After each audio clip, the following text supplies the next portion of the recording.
तर हा असा नारळ इथं फिरतो बघा जागेवरती, तर त्याच्याने असं समजतो की इथं पाणी खूप लागलंय.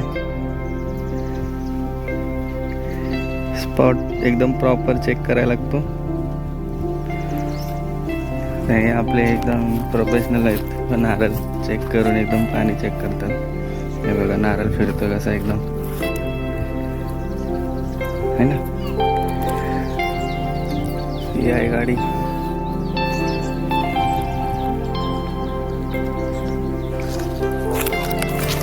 ही तार असते, तारेतनं सुद्धा समजतं आपल्याला पाणी कसं आहे कुठे.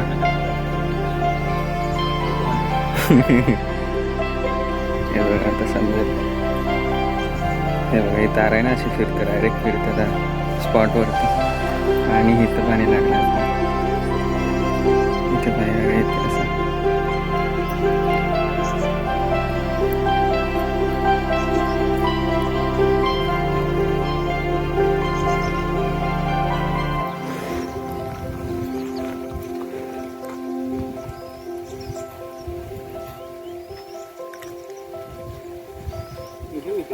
इथंच घेऊया ना, ठीक आहे. डन झालेलं आहे. आता मशीन लोडेड करतात प्रॉपर सगळं तिथून वरतून घेऊन. हे बघा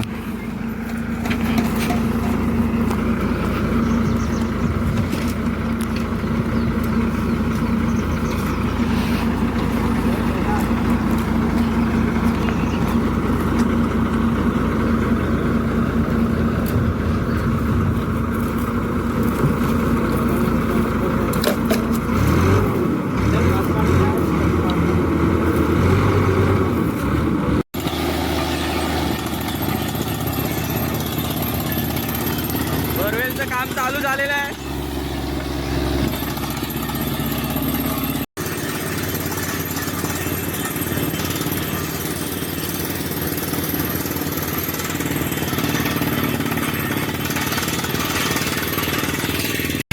तर मंडळी तुम्हाला आवाज येतोय का नाही काय माहीत नाही, काम पण चालू आहे तिथे. साधारण 150 ते 120 फूट खाली आय थिंक पाणी लागलं असं त्या पाणी चेक करणाऱ्यांनी सांगितलं आहे. आता बघू, अजूनपर्यंत तर सध्या 5-10 फुटापर्यंत त्याने खोदलेलं आहे. त्याच्यातच मला वाटते पाण्याची शक्यता वाटते. पूर्ण कातळ लागलं आहे, चांगलं आहे पाणी, 100% लागलेलं आहे प्रॉपर. मला मी दाखवतो.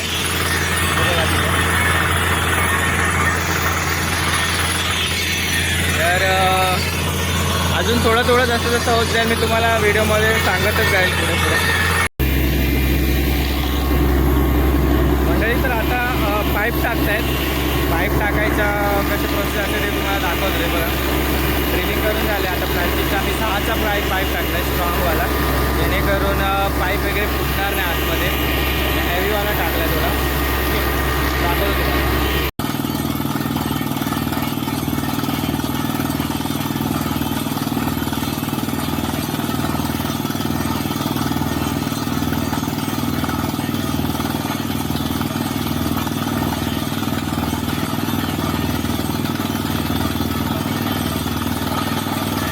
आता एकूण मला वाटतं टोटल 60-80 फूटपर्यंत खोदलं आहे. थोडासा पाण्याची अशी झलक दिसते 80 फुटालाच. ही बस सगळा कातल आहे, तर त्यामुळे पाणी खूप लागू शकतो याची मला तर खात्री आहे. आणि अजूनही चालू आहे प्रोसेस त्यांची. आम्ही जास्तीत जास्त डीपमध्ये जाण्याचा प्रयत्न करतो, जेणेकरून 2-3 झरे फुटले का चांगलं तो पाणी कंटिन्यू भेटू शकतो आपल्याला. असं काम तर चालूच आहे. मी जरा बसलो आहे, सावलीमध्ये बसलो.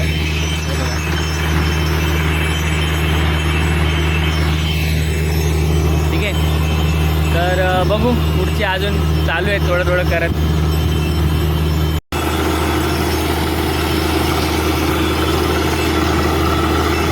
आता साधारण 150 ते 200 फूटपर्यंत खोदलं आहे, तरी पण पाणी काय जास्त लागलं नाही. पण आता पाणी लागण्याची शक्यता वाटते, लाल माती चालू झाले म्हणून. पाणी लागलं आहे शेवटी फायनली, एकदम खूप झालं आहे. बघा दिसेल तुम्हाला, दिसेल 200 फुटाला लागलं आहे पाणी. पाणी लागलं आहे.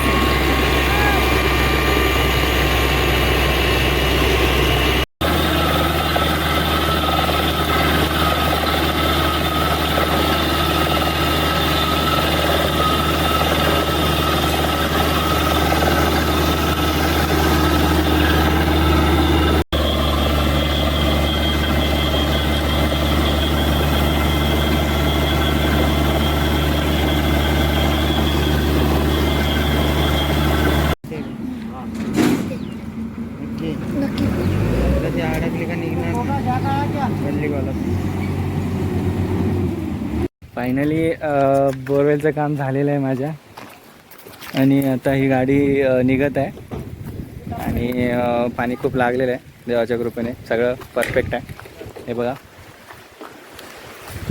आणि बोरवेलचा एकूण खर्च बघायला गेला तर असं अंदाजे मी सांगू शकत नाही पण मला साधारण 60-50-55च्या मध्येच झालं आहे. अजूनपर्यंत मला ते मोटर वगैरे सगळ्या गोष्टी करायच्या आहेत. सगळं टोटल करून होईल थोडाफार एक्स्ट्रा बघू.